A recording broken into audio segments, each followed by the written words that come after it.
BNP তো জিতবে, আর তো কোনো দল ওরকম নাই। আছে কেউ কেউ এইটা ওইটা বলছেন, কথা বলছেন, বিশাল বিশাল সভাও করছেন, কিন্তু ভোটের কথা যদি বলেন, মানুষের কথা যদি বলেন, তাহলে এখন পর্যন্ত হয়তো বিএনপির সেরকম করে কোনো প্রতিদ্বন্দ্বী যায়। এইসব আন্দোলন করে লাভ কী? এই তো আওয়ামী লীগ যাবে, বিএনপি আসবে। সেই তখন থেকে দেখছি যারা একটু লেখাপড়া জানেন তারা বলেছেন 52 সাল থেকে আন্দোলন করছি, একটা দুটো অভ্যুত্থান তো হয়নি, আমাদের ভাগ্যের কি কোনো পরিবর্তন হয়েছে? তখন আমরা বলেছিলাম আমরা শুধু সরকার বদলের আন্দোলন করছি না, আমরা আওয়ামী লীগ বদলে বিএনপিকে ক্ষমতায় বসাবো তার আন্দোলন করছি না, এক দল বদলে আরেক দল ক্ষমতায় যাবে তার আন্দোলন করছি না, আমরা দেশটাই বদলাতে চাই, সমাজটা বদলাতে চাই, আপনাদের ভাগ্য বদলাতে চাই। দেশে তো নির্বাচন হবে। অনেকে অবশ্য প্রশ্ন করে, ভাই সত্যি সত্যি নির্বাচন হবে? আমি বলি নির্বাচন না হলে কি হবে? এই সরকার তো থাকতে পারবে না। তাহলে মার্শাল্য হবে? মার্শাল্য চায় কোনো পার্টি? মার্শাল্য চায় নির্বাচন হবে। নির্বাচন কি ফেব্রুয়ারিতেই হবে? ওরকম করে তো বলতে পারি না, কিন্তু আমার মনে হয় নির্বাচন যদি ফেব্রুয়ারি পরে যায় তাহলে কবে হবে তাই তো অনিশ্চিত হয়ে যাবে, তার মানে না হওয়া।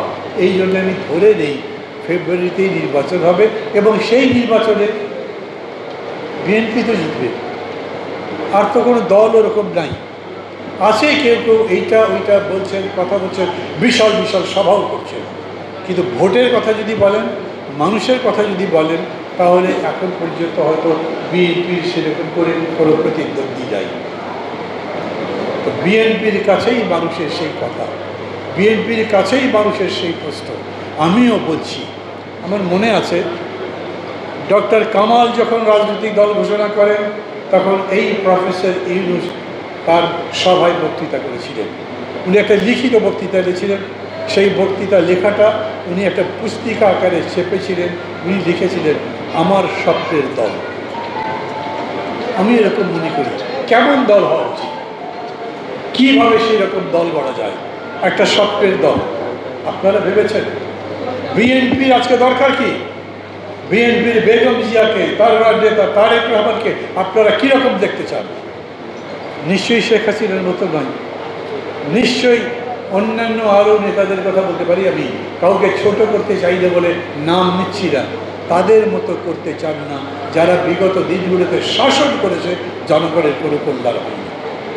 নিশ্চয়ই আপনারা এরকম চান যে আপনাদের যিনি নেতা, যিনি দেশের দায়িত্ব নেবেন, তিনি দেশ এমনভাবে গড়বেন যে বছরের পর বছর ধরে মানুষ তার নাম করবে, বলবে উনি এসেছিলেন বলেই দেশটা বদলে গেছে। সম্ভব? সম্ভব তো বটেই। এই দেশ বদলানো সম্ভব নয়, এই দেশের চেহারা বদলে দেওয়া সম্ভব নয়, এই দেশকে একটা সুখী সমৃদ্ধ দেশ করা সম্ভব নয়, এই দেশ থেকে বৈষম্য দূর করা সম্ভব নয়, সবগুলোই সম্ভব যদি আপনি বোঝেন কিভাবে করা যায়, যদি আপনি বোঝেন, আপনার মধ্যে অঙ্গীকার থাকে যে আমি ওই জন্যই যাচ্ছি, নিজের কর্তৃত্ব প্রতিষ্ঠার জন্যে, নিজের দলবাজি করবার জন্যে, কেবল দলের লোকের সুবিধা দেওয়ার জন্যে আমি ক্ষমতায় যাচ্ছি না।